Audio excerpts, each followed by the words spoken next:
welcome to the Activated Storytellers 93rd podcast, September 15th, 2009. Hi, I'm Kimberly. And I'm Dennis. And I'm Zephyr. And together we are the Activated Storytellers. Plus Zephyr. Plus an alumnus, yes. Yes, Zephyr is, well, actually, we're back with Zephyr. We are visiting him in Massachusetts. That's right, we're recording this from my new apartment. Yes, we are in Fall River, Massachusetts. He lives now. And happy to be all back together again. We are getting ready for haunt season. We're all going to be doing some work up at Salem, doing some haunted house stuff. And we've just finished our summer performing season. We started out in Monterey, California, and ended up in Medford, Massachusetts. And somewhere in between, Dennis and I performed for the American Library Association Conference in Chicago. We did a special performance for Scholastic Books. We enacted a couple of stories from Scholastic Big Books. With our big book. Right. We did Goodnight Gorilla, and we did The Little Mouse, The Red Ripe Strawberry, and The Big Hungry Bear. It was a lot of fun working for the people of Scholastic and performing for all the librarians. And we do have a video of part of that online now. Yes, actually, if you've been following our feed for the podcast, you may have noticed I've been adding some videos in from our travels. We've been starting to do a little more video, and so we've got some vidcasts up showing you where we've been performing or where we've been traveling, and we've got some of those live on our YouTube channel and on our podcast channel. If you've been following our travel blog, you may have noticed that we've been working in some fun activities during the summer. And one reason for that is that I am writing about them for Examiner.com. Right, I'll put a link up to that. And what have you been up to since it's been about a year since you were with us in January. Did you do the podcast in January? Yes, with when we had you down in Florida. I've been keeping myself busy, actually. I just returned from not back to school camp again. So my last year there, fourth year I've attended. And right now, I'm working on stuff with the band and getting ready for haunt season. And I also just published another book. Right. He's got his fourth book out, so he's been busy. Everybody wants to know what Zephyr's been up to as we go around to our old places that the three of us used to perform at. What's Zephyr doing? What's Zephyr doing? And one place that we went this summer was Colonial Williamsburg. It was our first time there. And we found out that Colonial Williamsburg is the site of the first theater in America. Right, we actually did cover that in one of our videos. We took a bike ride on the Katy Trail in Missouri.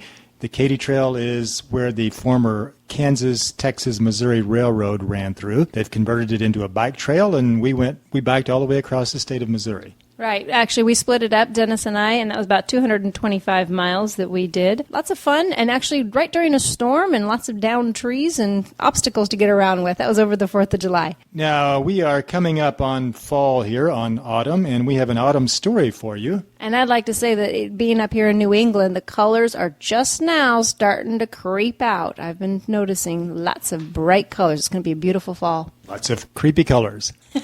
For autumn, we are doing a story from China called Moonlight Over Cassia Peak. Way back in the Tang Dynasty, before real orange juice was available, the people of Hangzhou enjoyed a fine evening at the annual autumn festival. The monks in the temple slept soundly after the festivities, but deep in the night, one alone stirred, cleaning the kitchen things in preparation for breakfast. Being used to the curious noises of the night, he worked in peace. That is, until he noticed that the sky had darkened, and a sound like heavy rain made a rough clatter outside in the courtyard. Oh, I better close the courtyard doors. It's not just rain I hear, it's hail. No, those are not hailstones. They're like pearls. Pearls of many different colors. But they're disappearing as soon as they hit the ground. Acting fast, he ran back inside, emptied a bag of rice, and hurried back into the courtyard to capture a hoard of the precious drops. He held the bag open and caught them from the sky. And as luck would have it, they did not vanish. There we go. Wow. A whole bag full of, whatever they are. I better go show the abbot. So he ran to where the abbot was sleeping and woke him up. Psst! Hey, Abbot! Abbot! Hey, Abbot! What? The check's in the mail. Oh, it's just you. No, Mr. Yu is on duty tomorrow morning. I'm Deming. Well, if you're not you, then why did you wake me up? I'm really me, and I need my sleep. I just had to show you.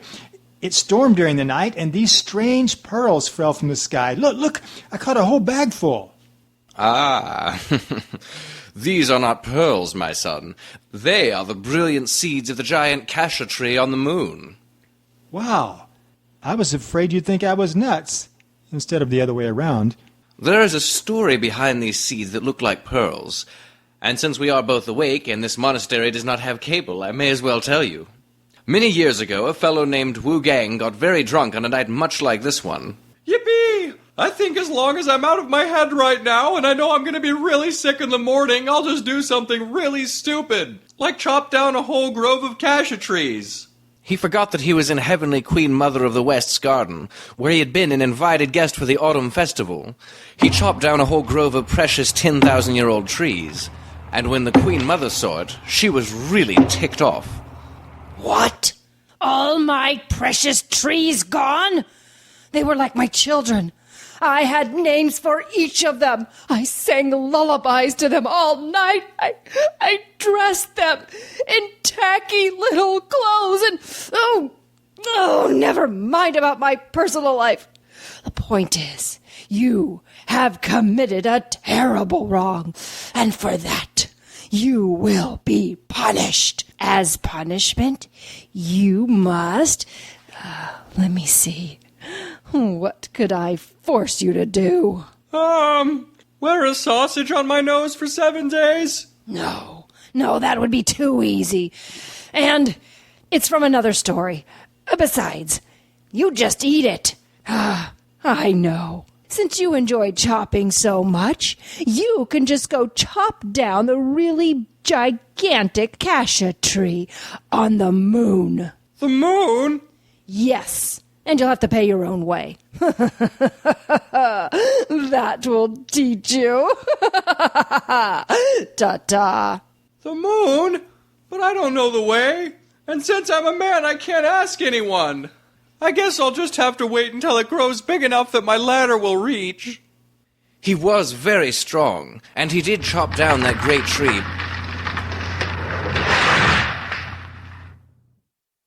But the next morning, there it stood again. And ever since then, he has been doomed to cut that tree every night. But this is a great boon and a sacred thing. Our temple has been very much blessed by these seeds. Tomorrow, my son, you must take these seeds and plant them all over the mountain and around the temple grounds. As for now, you must get out of here and let me get back to sleep. De Wing planted the seeds, and they grew miraculously fast. And by the time the next autumn festival came, many groves of colored cassia bloomed upon the mountain around the temple. Even yet to this day, the people of Hangzhou call the place where the first cassia seeds fell Moonlight Over Cassia Peak. And that's the story of Moonlight Over Cassia Peak. And that was a story from China.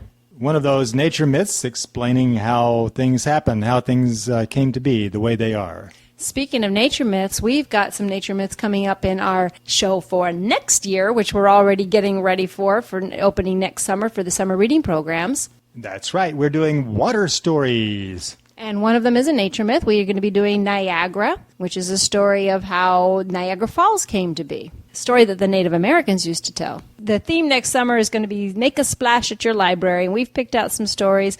We have Niagara. We're going to be bringing back Old Stormalong. And I think we're going to be bringing back Little Mermaid. And we'll also be doing Anansi Goes Fishing. But right now we are in New England. We are doing shows at schools and some libraries up in this area. We've got Massachusetts, New York, and Delaware, Connecticut.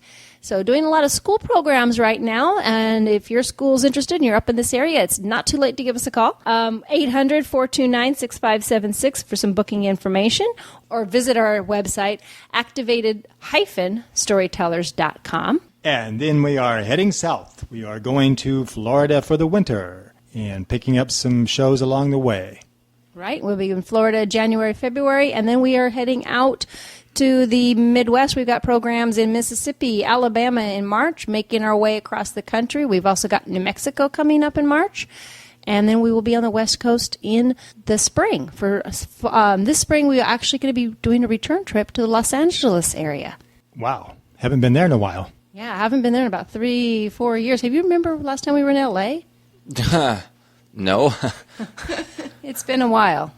So we do have some programs. Ventura County Schools. We are going to be doing we will be doing the Performance to Grow On series for Ventura County Schools. So if you're in Ventura County in California, that's the program you want to go through, is the Performance Arts series. Okay, and we'd like to thank this stranger for dropping in to be in the show. To our new listeners, Zephyr is our son. He has performed with us since, like all of his life. He performed with us for 15 years. He retired about a year ago and moved out. So wait, I'm dropping in. You're dropping in. You're in my place.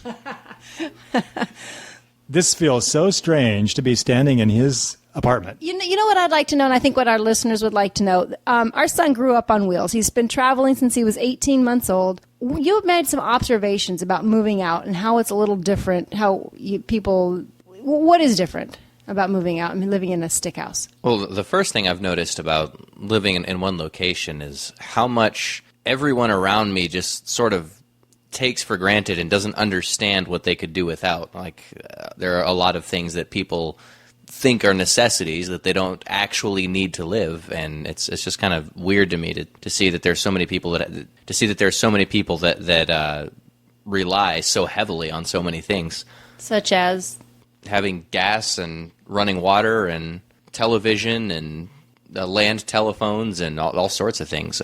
Those are things that largely, to some extent, I grew up without. And you know what? It really wasn't that big of an inconvenience. And it's not that big of a deal, but a lot of people really aren't used to doing without those things. Air conditioning. I spent a lot of time growing up without air conditioning. Even without electricity a lot of the time. Yeah, that's true. Mm-hmm. That's true. Mm-hmm. And you know what? It wasn't that big of a deal. It didn't really affect that much. Right. We will be back with you again next month. Be watching for our videos, and we will put some links in the show notes so that you can find Dennis's articles on examiner.com. And if you have a story you'd like for us to do on the podcast, please send us a note. Yes, I actually would like to talk for just a second about that. We used to have a 206 number to call in. That number is no longer in service, so if you do have a request, go ahead and give us a call on our 800 number. It's 800-429-6576, or just drop us a line. Leave us a comment in the show notes or on our website. And we'll see you next time. Ta-ta.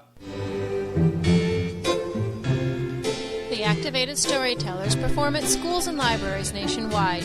On stage, we use American Sign Language, physical comedy, imaginative props, and a giant, oversized book to bring the stories to life. For booking information, check our website at www.activated-storytellers.com, where you can also find out when the Activated Storytellers will be performing near you. Read a story, or order one of our audio CDs. Until next time.